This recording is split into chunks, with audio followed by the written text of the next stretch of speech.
2030 বিশ্বকাপ যদি 64টা দেশেরকে নিয়ে ফুটবল বিশ্বকাপটা অনুষ্ঠিত হয় তাহলে কেমন হবে? ঠিক এরকমই একটা প্রস্তাবনা করেছেন উরুগুয়ের এক প্রতিনিধি 2025 সালের মার্চ মাসের ফিফা কাউন্সিল সভায়।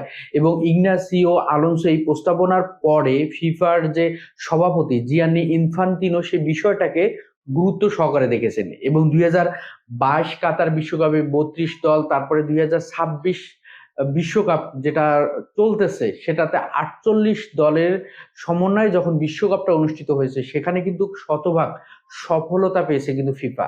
তো সেদিক থেকে এরকম চিন্তাধারা থেকে এবং আরেকটা কথা ফিফা সভাপতি বলার চেষ্টা করেছেন যে এক্ষেত্রে ছোট ছোট যে ফুটবল দেশগুলো আছে তারা বিশ্বকাপে প্রতিনিধিত্ব করতে পারে, তারা ফুটবল বিশ্বকে চমকে দেওয়ার মতো পারফরমেন্স করতে পারে, দারুণ একটা প্ল্যাটফর্ম পাবে তারা প্রতিযোগিতা করার মতো।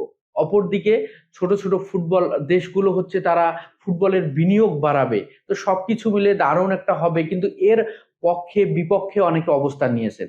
তো কেমনটা হবে যদি আমরা একদিকে দেখি যে দক্ষিণ আমেরিকার ফুটবল সংস্থা কনমেবলের যে সভাপতি আলহান্দ্রো ডমিঙ্গেস তিনি বলেছেন 2030 বিশ্বকাপ শতবর্ষ উদযাপন উপলক্ষে যখন 64টা দেশের সমন্বয় হবে সেটা দারুণ কিছু হবে, একটা স্বপ্নের মতো হবে।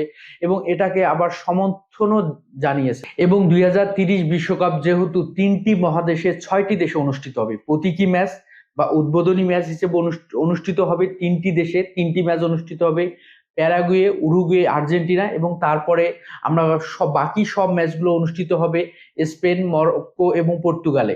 তো সবকিছু মিলে যদি 64টা দেশ নিয়ে বিশ্বকাপটা অনুষ্ঠিত হয় তাহলে যে প্রতীকী ম্যাচগুলো যে দেশগুলোতে অনুষ্ঠিত হবে তারাও কিন্তু সে পুরো এই টুর্নামেন্টের সাথে আরো বাকি ম্যাচগুলো আয়োজনের ক্ষেত্রে একটা দাবি তুলতেই পারে। তো এরকম একটা প্রস্তাবনার পরে উয়েফার সভাপতি আলেকসান্ডার সেফেরিন তিনি দ্বিমত পোষণ করেন, এটার বিরোধিতা করেন। তিনি বলার চেষ্টা করেন বিশ্বকাপের যে মান সেটা অনেকাংশে কমে যাবে এবং বিশ্বকাপের বাছাই পর্বের যে গুরুত্বটা সেটাও হারাবে। তো সবকিছু মিলে এখানে যদি আমরা দেখি যে কনকাকাফের সভাপতি ভিক্টর মন্তালিয়ানোও কিন্তু এটার অনেকটা উদ্বেগ প্রকাশ করেন। তো পক্ষ বিপক্ষ সবকিছু মিলে প্রস্তাবনার মত দ্বিমত সবকিছু মিলে এটা সব নির্ভর করছে 2026 বিশ্বকাপের পরবর্তী সভায় এবং পরবর্তী ফিফার যে সভাগুলো অনুষ্ঠিত হবে সেখানে সংশ্লিষ্ট যে কমিটিগুলো আছে তাদের সাথে ফিফা সভাপতি জিয়ান্নি ইনফান্তিনো আলোচনা করবে সেটা কিভাবে এগিয়ে নিয়ে যাওয়া যায় বা সেটা করা যায় কিনা, সেটা বিশ্বকাপের মানটাকে বাড়াবে না কমাবে, বা সেটা কোন প্রক্রিয়ায় গেলে সেটা সফলভাবে সম্পন্ন করা সম্ভব।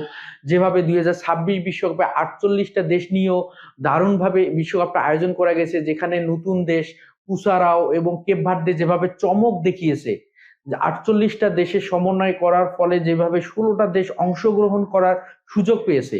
এবং বলতে গেলে 210টা দেশের মধ্যে যখন 1/4 মতো দেশ কিন্তু এখানে ফুটবল বিশ্বকাপে অংশগ্রহণ করার সুযোগ পাবে। তা আপনার মতে কি মনে হয় যদি 64টা দেশ নিয়ে 2030 বিশ্বকাপ অনুষ্ঠিত হয় তাহলে কি বিশ্বকাপ জমে উঠবে নাকি বিশ্বকাপ তার মর্যাদাটা হারাবে? কমেন্ট করতে কিন্তু ভুলবেন না।